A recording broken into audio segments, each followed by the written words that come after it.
ने हमारी मांग को पूरा नहीं किया तो आने वाले समय में भी और इससे ज्यादा तेज आंदोलन होने वाला है। अगर आने वाले दिनों में सरकार ने हमारे मांगे अगर पूरी ना की तो हम वोट फॉर ओपीएस की मुहिम चलाएंगे कि जो पेंशन की बहाली करेगा वही देश पे राज करेगा।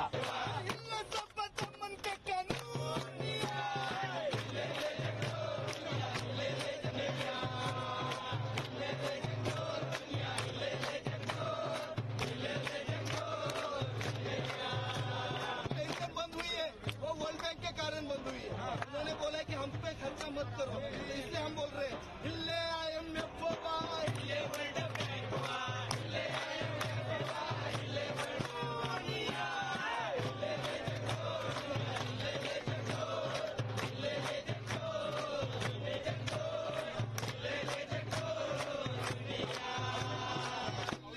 दुनिया, लड़े रेल वाला, लड़े रे टीचरवा,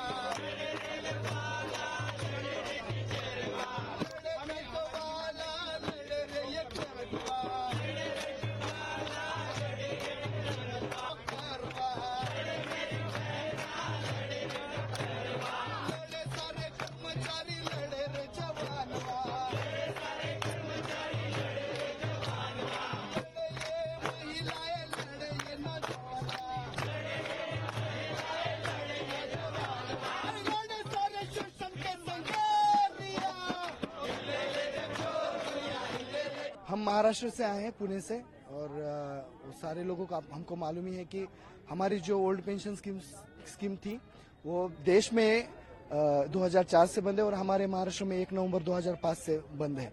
तो हम सारे जो है एनपीएस कर्मचारी है, और एनपीएस जो है पूरी प्राइवेट वाली और कुछ कंपनियों का धंधा करने वाली स्कीम है, तो इसलिए हम उसको नहीं चाहते। शेयर मार्केट वाली ये जो स्कीम है ये हमें नहीं चाहिए, इसलिए हमें हमारी लड़ाई जो है, हमें ओल्ड पेंशन चाहिए। संविधान बोलता है कि ओल्ड पेंशन जो है हमारे हक है। कोर्ट ने भी, सर्वोच्च न्यायालय ने भी इसको माना है कि ये हमारी हक की लड़ाई है, कोई भीख नहीं है। ओल्ड पेंशन जो है वो हमारा अधिकार है, तो वही हमारी अधिकार की लड़ाई हम लड़ रहे हैं। लेकिन ये प्रोटेस्ट था, ये पूरे देश में किया गया या फिर दिल्ली में आप लोग आए हैं? दिल्ली में प्रोटेस्ट या कितने बजे का आह्वान किया गया था, कितने लोगों की गैदरिंग? हाँ, या अभी पूरे मतलब वैसे इस टाइम पे तो दिल्ली में ही आंदोलन था और कई जगह पे इस टाइम पे आंदोलन नहीं था। तो दिल्ली में अभी तक मतलब यहाँ पे जितने लोग थे उससे कई गुना ज्यादा तो बाहर लोग थे, क्योंकि पुलिस ने भी अंदर उनको आने के लिए मना कर दिया था। तो बहुत सारे लोग थे इससे।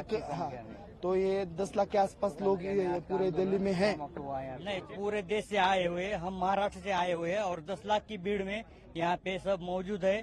और हमारी जो मांग है, कम से कम 5, 6, 7 साल हो गए, हर स्टेट में, हर राज्य पर हम अपनी लेवल पर एक आंदोलन करते आए, लेकिन जो भी राज्य सरकार है वो अपनी बतौर झारखंड, पंजाब, राजस्थान, कर्नाटक जैसे राज्य है वहाँ पे पुरानी पेंशन बहाल कर दी। लेकिन महाराष्ट्र जैसे पुरोगामी महाराष्ट्र, प्रगत महाराष्ट्र है, वहाँ पे खाली आश्वासन देते आ रहे सरकार है, लेकिन वो आश्वासन पूरा नहीं कर पा रहे। इसलिए पूरे स्टेट ने अब एक निश्चित किया है कि अब राज्य सरकारें छोड़ के सीधे दिल्ली तक पहुंच जाएंगे और हमारी जो मांग है पुरानी पेंशन बहाली की, वो मांग सीधे हम दिल्ली पर जाकर ही अपनी मांग रखे। अगर दिल्ली सरकार ने हमारी मांग को पूरा नहीं किया तो आने वाले समय में भी और इससे ज्यादा तेज आंदोलन होने वाला है। अगर केंद्र सरकार ने पुरानी पेंशन बहाल कर दी तो किसी भी स्टेट पर आंदोलन करने की जरूरत नहीं पड़ेगी।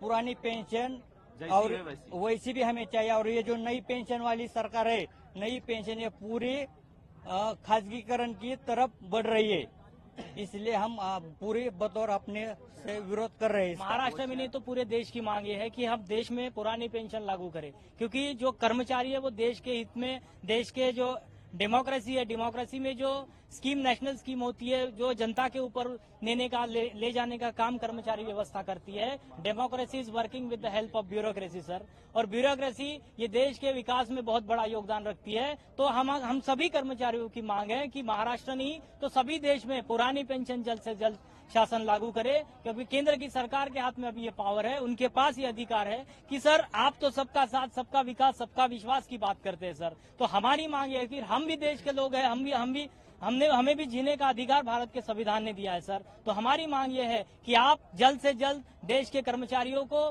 पूरे कर्मचारियों को पुरानी पेंशन बहाल करें सर, क्योंकि ये ये लड़ाई जो है ना सर, ये हमारे वजूद की लड़ाई है सर, और इस लड़ाई में हम पूरे देश के कर्मचारी इकट्ठा हो गए। अगर आने वाले दिनों में सरकार ने हमारे मांगे अगर पूरी ना की तो हम वोट फॉर ओपीएस की मुहिम चलाएंगे पूरे देश में। हम सरकार के खिलाफ नहीं, तो हमारी वोट फॉर ओपीएस का मिशन जो हमारा है कि जो पेंशन की बहाली करेगा वही देश पे राज करेगा, ये मिशन हम चलाने वाले हैं सर। इसीलिए हम आपसे विनती करते हैं, सरकार से विनती करते हैं कि आप सरकार जल्द से जल्द पुरानी पेंशन को बहाली करे और इस कर्मचारियों के परिवार को जो खुशियां चाहिए सर, उनके परिवार के जो सदस्य उनकी मौत हो गई है सर, उनके परिवार को कुछ मुआवजा नहीं मिला, तो ये बहुत बड़ा नाइंसाफी, बहुत बड़ा डिस्क्रिमिनेशन जो इंडियन कॉन्स्टिट्यूशन बताया सर।